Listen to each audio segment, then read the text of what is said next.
Mr. Shifty Shellshock, welcome to the show. Thank you so much for making time for this. I am honored. The first thing I've been wanting to know for decades, who is the girl on the cover of The Gift of Game and how can I meet her? All right, exactly. Yes, still trying to. She was really, what happened is, I think she was like an imaginary, like perfect girl. So that's why, I think she had elements of a lot of people, but basically the girl on the cover, because it couldn't just be my personal dream girl, it had to be the whole band kind of vibe of like, so kind of, I went with, the whole lollipop porn thing, right. And we just banded on like who that, crazy town girl would be. So I think, a lot of people say it looks like Drew Barrymore. But basically what happened is my dad, and my uncle did it. And it was basically just me sitting down. I think we were in a restaurant, and me and my dad just kind of drew the basics down on a napkin. I was like, give her a collar, give her some piercings, give her some tattoos. And then the two of them really, did the actual art piece. I saw some girl on TikTok like a couple months ago, like recreate it for Halloween. Did you see that? Yes, I did. I mean, there's been some really good recreations. Yeah. I mean, it's crazy how that like image is kind of like the blueprint for all the TikTok e-girls now. I mean, I'm grateful for any way that we can stay relevant. So absolutely. Well, in all seriousness, like I genuinely think Crazy Town was a really good band. Like both of those first two albums, I listened to a ton. There's a reason why you guys were so big, and I mean, obviously there's Butterfly, but I think all the songs on those albums were really good. Butterfly is an interesting thing because it kind of doesn't really sound like Crazy Town. And it took me a while to kind of dig into those other songs, but once I did, I was a fan. Thank you, man. I love that. I think, we were all over the place really with our musical influences. So that record is, confusing to some people, and to other people it's really cool. It's like, if you're able to process it or get what we're trying to do, then I think you enjoy it. And if you don't, then you don't need to listen to it. Well, it's a vibe that like, it's interesting how that vibe is something that there's obviously millions of people in the world who love it.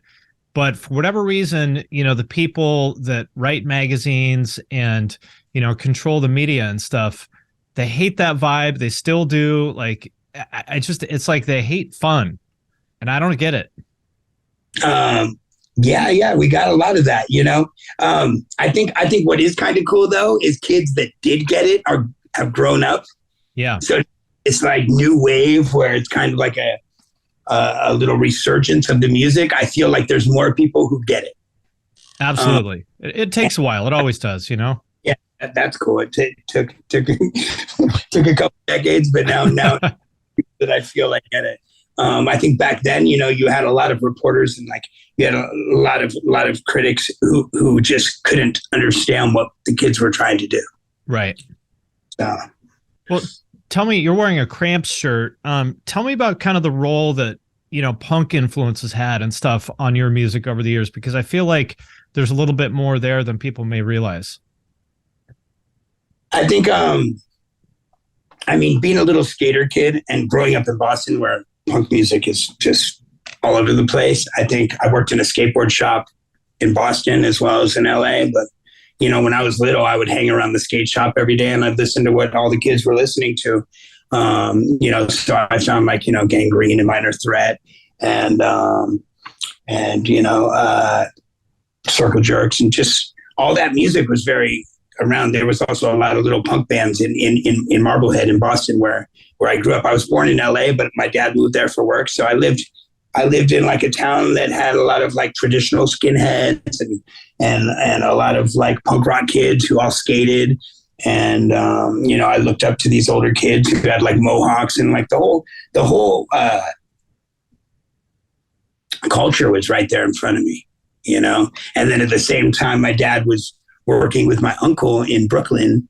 And so I would go there and I would see hip hop and I'd see people battling in the streets, and I got my first boombox and I got my first Pumas, so I had a mixture of this punk culture and this rad introduction to hip hop that was really like as cool as you could get walking around in Brooklyn. So I really kind of meshed the two of them together. It was just kind of who I was. And so when I found the Beastie Boys, I was like, this is it. Right. They walked too, and all of a sudden they did License to Ill, and they were kind of like this hybrid of punk and hip hop, and it was perfect to me. I was like, this I get, it's just, and I think a whole generation really understood it. And so that was kind of the soundtrack to my life. And as well as a lot of a lot of hip hop. That's ringing. I'm sorry. A lot of hip hop.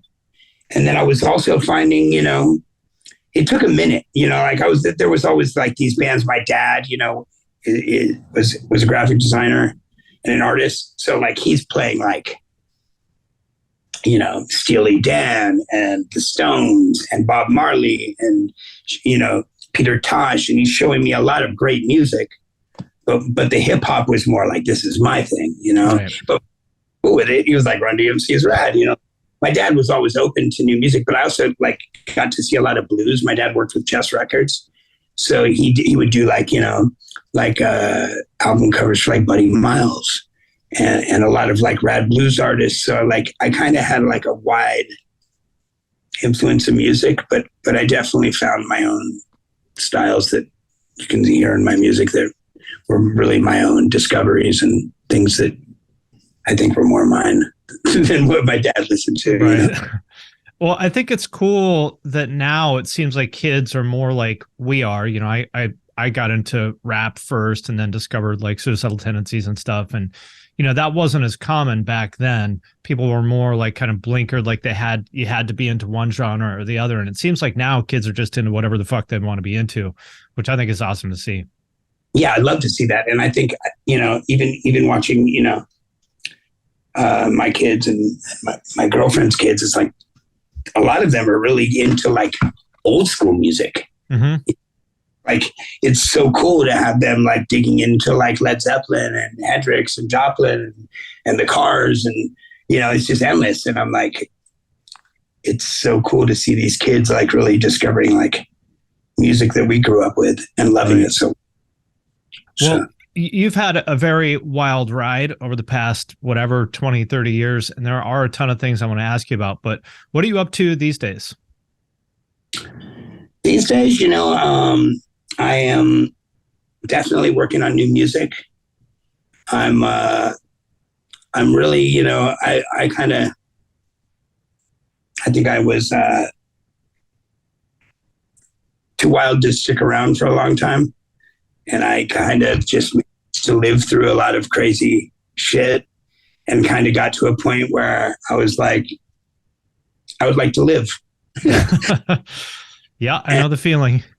And then, then that's a whole new way of life that you have to slowly teach yourself. And to do it correctly, you got to do more than just want it, Yep. I think, every day now is just about finding inner peace and taking care of myself and mending relationships with the people that I would hide from when I was too loaded or too into my chaos. Yeah. And I think over the years, I've really been able to. One thing you do notice, though, is when you go through that shit, who really cares about you and who's just there, you might, for whatever, superficial reason. I've really been able. A lot of people that you realize were just, party buddies that aren't actually your friend at all. Exactly. So the real ones always rise to the top. And so I feel like I have some amazing friends. I've always had some amazing friends. And I think a lot of them, I knew that they were such good friends that I hid from them. Right. Because I was happy with the way things were going, or I knew that it would scare them. But now, all those people are coming back into my life. And I have like, a really good group of people around me. And, I'm being creative and just kind of like a time where I'm looking back at all the craziness I made it through, and just I'm very grateful to be here. I'm grateful to spend times with, my children and fix the relationships that I kind of abused. And that's about it. I'm doing that. I'm making music that I love. I'm touring. I'm not as big as I might have been at one time, or I'm not as big as I might have dreamed, but I'm also, very, very okay with the fact that 20 years into this, I can still go and I can pack rooms, and I have kids who love my music. And I think, at the end of the day, what a gift that is. Yeah. I mean, the fact that there's anybody in the world that gives a shit about anything that Exactly. any of us does is fucking unbelievable. Exactly. So I take it for what it is. And obviously, I think every song I write has the possibility of giving me another, moment, or it will be something that just my fans love, and that's okay with me too. Yeah. Or just that for that fact. If I love it, and or it helps me through something, I think music has become my therapy for myself. So even if no one gets it, if it helps me, then I guess it's good. And if people love it, that's even better. And it's just where we're rolling now. I mean, I don't want to put words in your mouth, but it sounds to me like really that's about like humility and like how many people have basically run themselves like literally into the grave by chasing that validation and ego boost, that they have that like need to be validated by strangers, and they do crazier and crazier shit. And we all know where that goes. Yeah. And yeah. And some of it, yes, a lot of it is validation, and a lot of it is just insanity at its finest. I lost so many people that did crazier and crazier shit, and I don't even know they did it for attention. Yeah, well, that's true too. That's true. I mean, I saw you in that CBS movie, and I've known a lot of people in the graffiti world for a long time, and there's a lot of wild motherfuckers in that world who they were just born that way. That's just who they are. They're just out of fucking control. Yeah, I just know a lot of crazy motherfuckers, and like the ones that are lucky enough to live through it, I don't think they're uniquely special in any way. It's like no, it's just dodged a bullet that someone else caught a stray and you didn't. Exactly. So there's some people that are crazy just because they are, and there's other people who might do it for attention, and whatever it is, life is precious, and I think the older you get, you look around and you're just grateful to still be here. Yeah. Do you ever get any kind of like survivor's guilt? Like sometimes I do. I just think like, there's so many people I know who are like good people that are either dead or in some have a horrible life. And I'm like, what did I almost feel guilty for not being miserable. Oh, absolutely. I mean, I used to get mad at God. I'm like, that should have been me. Right. Like, how the fuck did you just take that person who I looked at like I've lost friends who I felt they were more disciplined than me. They were better. They had done less stuff, that I might like judge myself for, that I think I did some shit growing up that I was just like, you're a fucking, that I didn't like myself about. But like I've found that, the universe takes some people. I don't know why it is. And other people like stay here, whether it's because they have more lessons to learn or whatever it might be, sometimes I'm like, how the fuck did I live? Right. I was probably most likely to die, most likely in my band and people like Am and people like Rust and everyone around. And somehow, like, if I was betting my money, I would have said Shifty will be the first to go. For sure. Like, I lived, and maybe that's because I can, it might be as small as my kids need me. It might be as small as, not that my friends' kids don't need them, but like, it might be something bigger than I can see. There's the selfish, I need to be here for some reason. Maybe it's not even about me, but maybe. Yeah, who knows? Yeah, but I am grateful to be here, and I think I've grown wiser, and I think we all grow wiser if we're lucky enough to stick around on this world.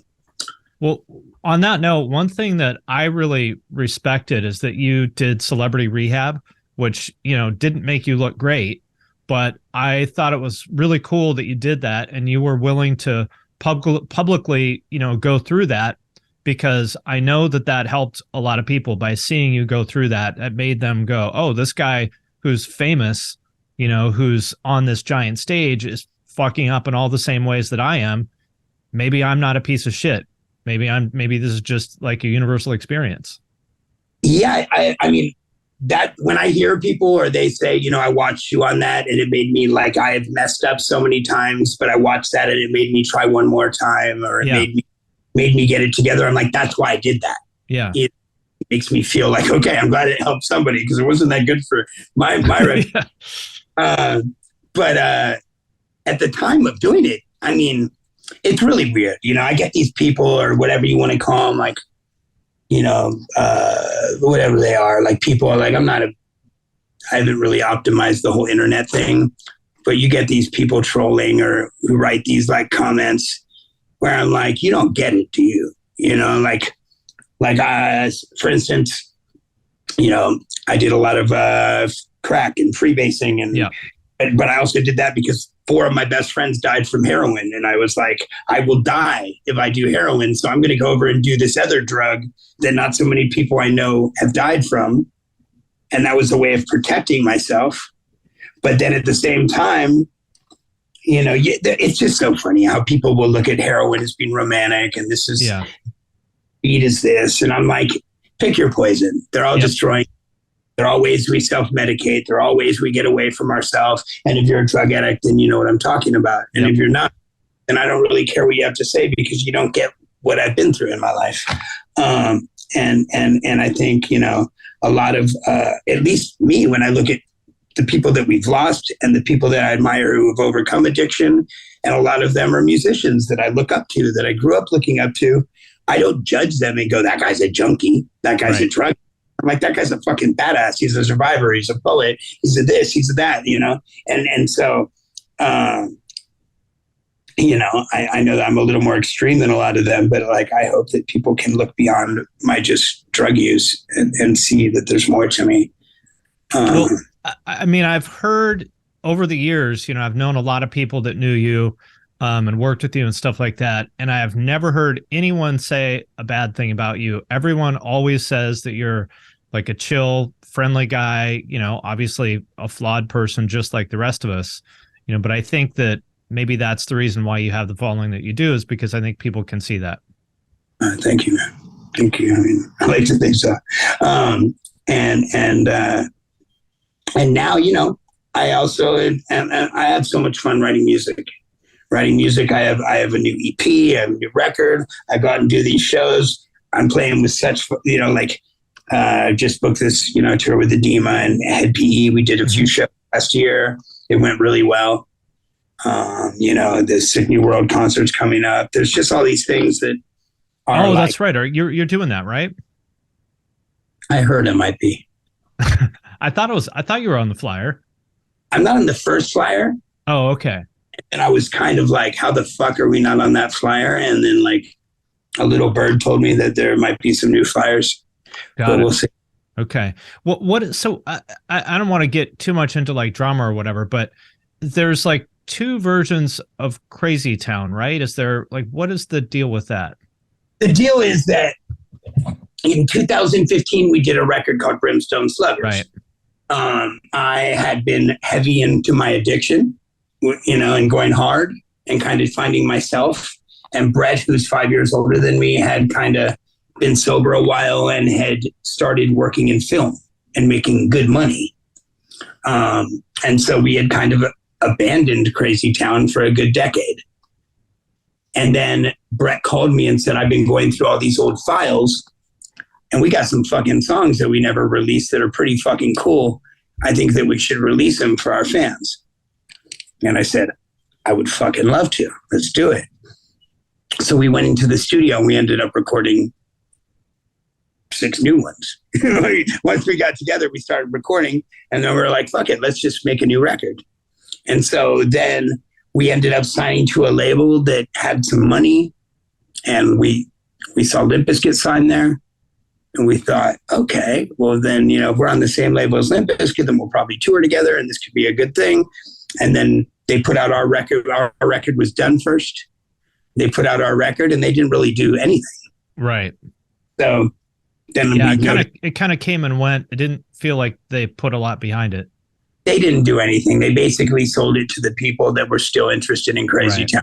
They didn't go push it to a new generation or anything. They didn't have any fire. Right. And basically, Limp Bizkit ended up leaving before they put out their record and bought themselves out, or got someone buy themselves out of their contracts. And we were kind of the guinea pig at that label. And so we went on a tour, and we realized that we had been gone, and Brett saw the cup half empty and I saw it half full. And we came back and he said, "It's been too long.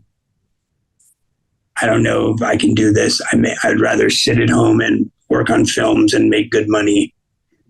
And I said, "I just had the best time of my life and I want to keep doing this." And Brett said, "Well, then go for it, Seth." And so at that point, I threw an X on the end of it just because I figured I wanted it. I still want to make more records with Brett.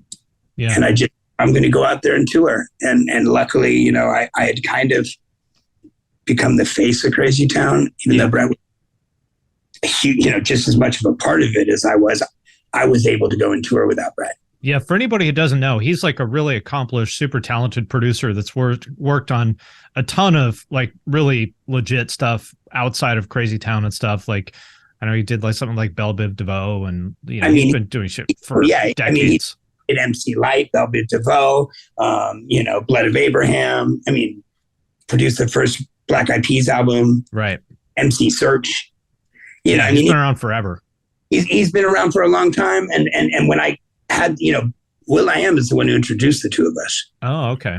And so when I had the opportunity to work with Brett, I was very lucky because I was a kid who rapped and Brett was that one who sat me down. And luckily we had the same influences like Public Enemy and Beastie Boys as influences. And we were able to sit down and go like, what do we want to do? How are we going to be different?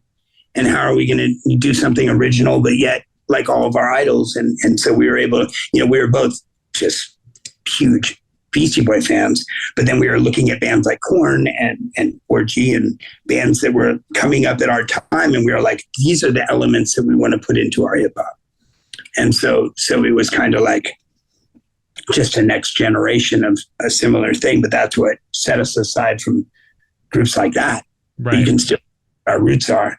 But Brett, so when Brett said, I want to stay at home, I was like, well, I'm going to go out in the van and I'm going to work hard, and I believe I can rebuild this band, maybe not to be the big as we were at one point, but I believe that I can have fun and I can, build up our fan base and let the world know that we're out there, because there's no like MTV anymore. So I figured like what better way than to play every, dirty world and play every, Viper Room and Whiskey in every country in the world. So there's no like bad relationship between you and Brett or anything. I think when I go off the hinges, Brett's like, Seth, what are you doing? Yeah. Understandable. Yeah. And which makes total sense. But when I have my head on straight and I'm out there and I'm doing professional shows, which I've been doing more of lately, like he's coming in to help me mix the new record. I want him on the record as much as possible. He's, my brother and one of my best friends in the world. And when he sees me doing well, then he's happy to see me killing it. And, we're talking, I think we definitely will do a reunion album or with the whole band that we can still put together. And I think that this Crazy Town X record is important to me because it's another phase of my life that I did this record without Brett, but then now Brett's going to come in and help me polish it, but it's important to me, this record. And as well as like whenever Brett produces a new artist, because Brett's still producing, like I call Brett, I'm like, Brett, shoot me some beats. Like I'm writing, I want you to be a part of this record. Like there's no one that I get more excited to work with than Brett still to this day.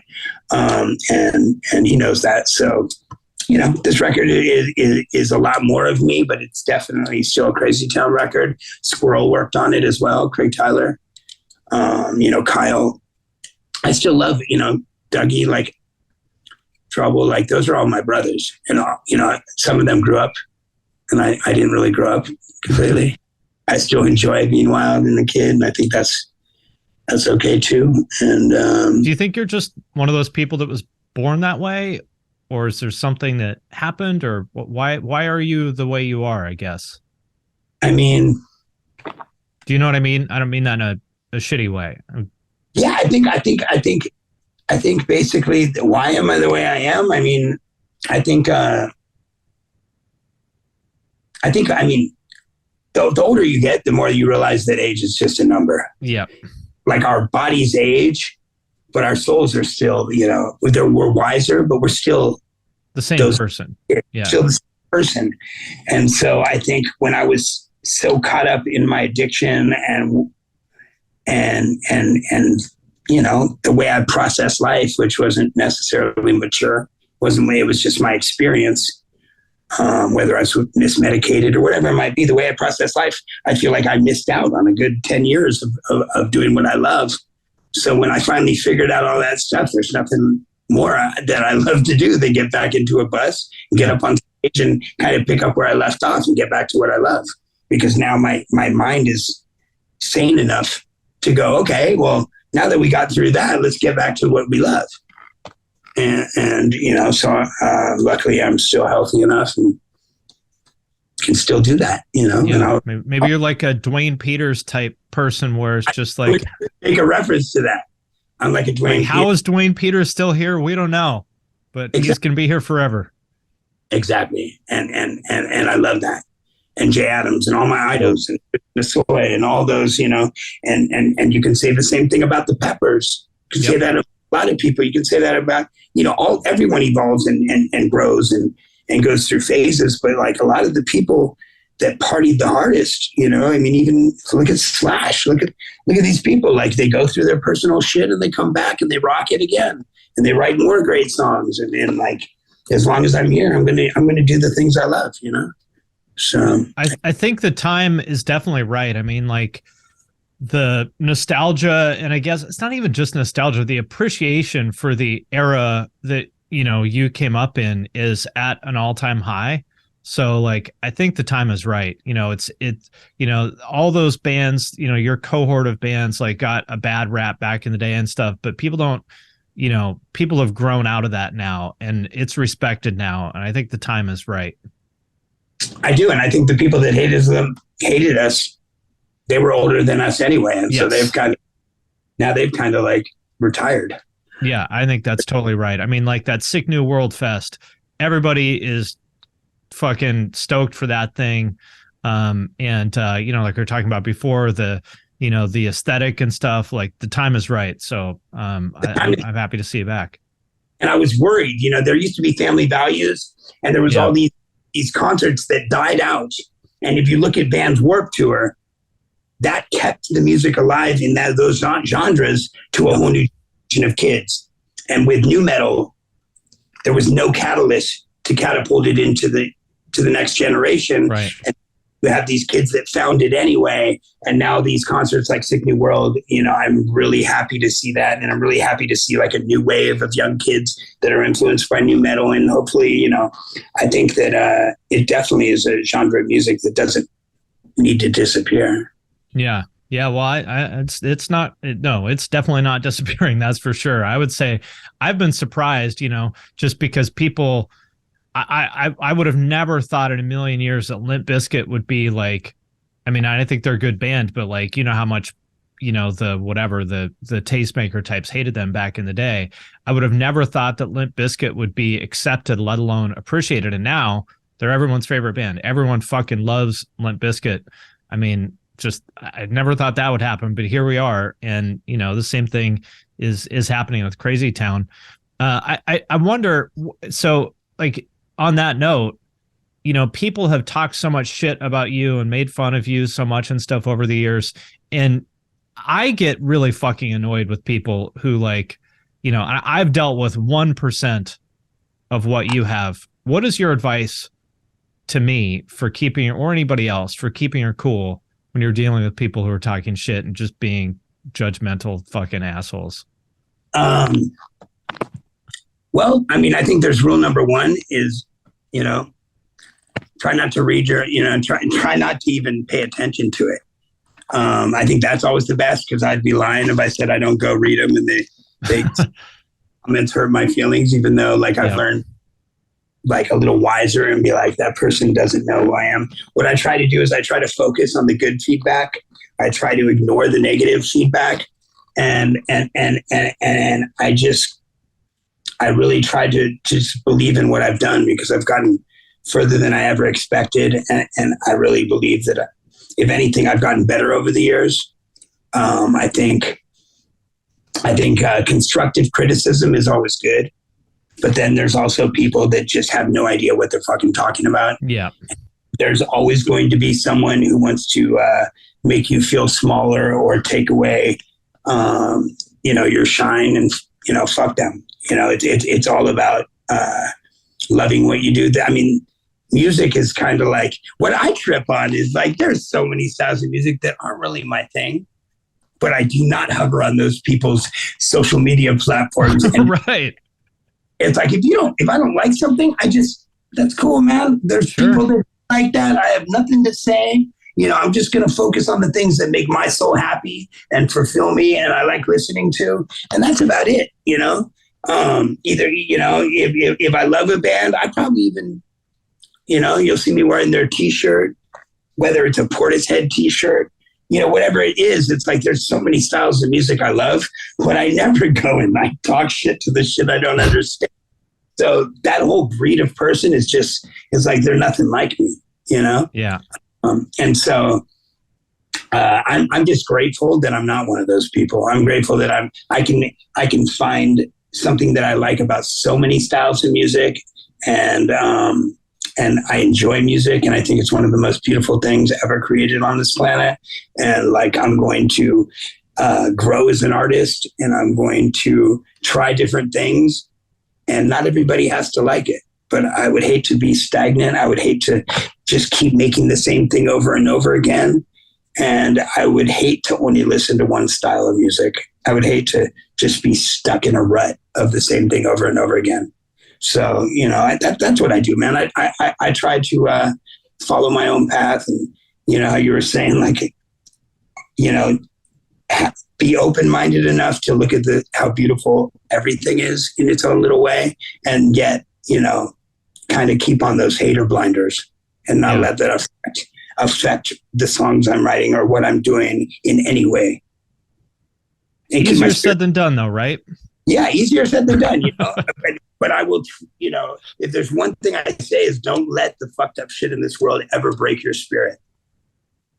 I think spirit is what keeps people alive, and spirit is one of the most beautiful things. And we all, need to focus on spirit and helping other people and loving life. And we are here for a very short time. And the last thing we need to do is be putting other people down. And that's the truth. I don't know if you have any advice on this, but there's times where I put something out, that I put a ton of energy into, and all I get is not even necessarily like haters, just sort of negative comments from people that don't get it. Like, if I ever talk about new music, my audience hates anything new. Like, this is trash, not like the stuff we had when we were kids, rah, rah, rah. I'm just like, why the fuck do I even do this? Like, why? Like, what's the point? Why am I even trying to like elevate this new artist that I think is exciting when all you people do is fucking hate on it? What is the point? No, but you got to do you, people are going to hate on it. And I get it. It's hard. Like, I can see, it's funny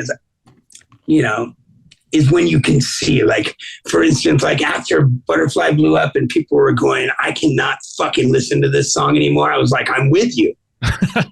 I get it. Yeah. Sometimes you can see it. Or for instance, Machine Gun Kelly, right? Yep. Or more power to that kid. He's been rapping his ass off since he was young. He went and paid his dues. He started off with like, whatever, fucking Tie My Shoes or whatever, laced up. You know what I'm saying? Like, he's been around. Yep. They said this kid can rap his ass off. They win. They made some fucking, Blink-182 was going through some turmoil. They took an old recipe. They revamped it. Yep. It fucking worked. God bless him. It's like, get yours right there. I don't listen to Machine Gun Kelly all day, but I can respect what he's done. I can respect that he took a genre of music and he's keeping kids interested in it. Yep. Maybe kids closer to other styles of music. It's like everyone's going to go on their run. Some things are going to do better than other things, and I'm not trying to hate on it. Yeah, you know, it's not my favorite. Or Post Malone. I think Post Malone is a great fucking songwriter. absolutely. He's incredible. I think Post Malone's fucking a great songwriter. I even like how belligerent and fucking wild he is, you know. And like Little Peep. I was like, who the fuck is this Little Peep kid? He was incredible. And then I watched his documentary and I was like, I fucking love this kid. Dude, Peep was a generational talent. He was about to be the next Kurt Cobain. He was fucking incredible. And I love it, and I'm sad that we missed him. And I trip on how he like fucking, you know, he almost fucking wrote about what happened. It was kind of you'll know exactly what I'm talking about because you know, I saw one of his vlogs maybe about a year or so before he died, when he was like touring and stuff, and I could just tell. I turned to my wife and I was like, "This kid's gonna be dead soon." And unfortunately, I was right. You know, you can just see with people like that where you're like, man, even though he was like 19 or 20 at the time, you can just tell. Yeah. And when I saw the documentary, I even, you know, I was like, oh, he wanted to be with his grandfather. You know, it's like there's all these, you know, weird things that you don't really know until you look into somebody. But, you know, now I'm always like, I don't look for all the new artists I hate. I look for what I like in them. I try to see what the kids love about these artists. And sometimes I agree with them, you know? Yep. So, and even if I don't, I at least want to know why they like it. Even if I don't like it, if anytime people are invested and see what they're talking about, you know? I'm like, okay, I don't like this, but I understand why there's 4 million kids on TikTok who do like it. Exactly. And, you know, it's interesting to me, you know, I'm a couple years younger than you, but not by much. And like you were talking about earlier, obviously I look in the mirror and my face is older, but I never lost touch with how I felt, you know, when I was a teenager or whatever, that like I can listen to a new artist and I get it. Like, and I'm not trying to be the old guy that's like, oh, I'm one of you guys, because I'm not, but like I get it. And I think it's sad that there's other people who lose touch with that part of themselves as they get older. You know what I mean? Mm-hmm. Fucking, you know, I would hate to grow old too fast. Yeah, and it's a weird feeling to look in the mirror and be like, why am I so old? Why is my body aging? This isn't supposed to happen. You know, but what a blessing it is to grow old. Absolutely. There's a lot of people who didn't, and I'm happy and grateful that we get to be two of them. Yes. Cool. Well, I will let you go. I appreciate your time. Really excited to get the chance to talk with you. What do you have coming up to promote that anybody should be aware of? Man, what do I have to promote? I have to promote. We're going to be dropping a new EP. I got a bunch of shows with the Cottonmouth Kings coming up. I got a bunch of shows with Head PE coming up and Edema, and I got a new Crazy Town X record. We're going to be dropping the EP in the next couple months. So those are all things to look forward to. I got my little Instagram following that I run myself. And, you know, beyond that, it's just like, you know, I'm doing my thing. Check it out. Look into it. See what I'm doing. See what I'm recently doing. See the new music. Check it out if you get a chance. And other than that, be safe out there. And thank you for taking the time to do this. I've always loved how I don't know when it was that I discovered you, but you were standing up for Crazy Town. I was like, I like this fucking guy. I am a fan. Cool. Well, I appreciate it. And we'll talk to you soon. Much love and respect. All right.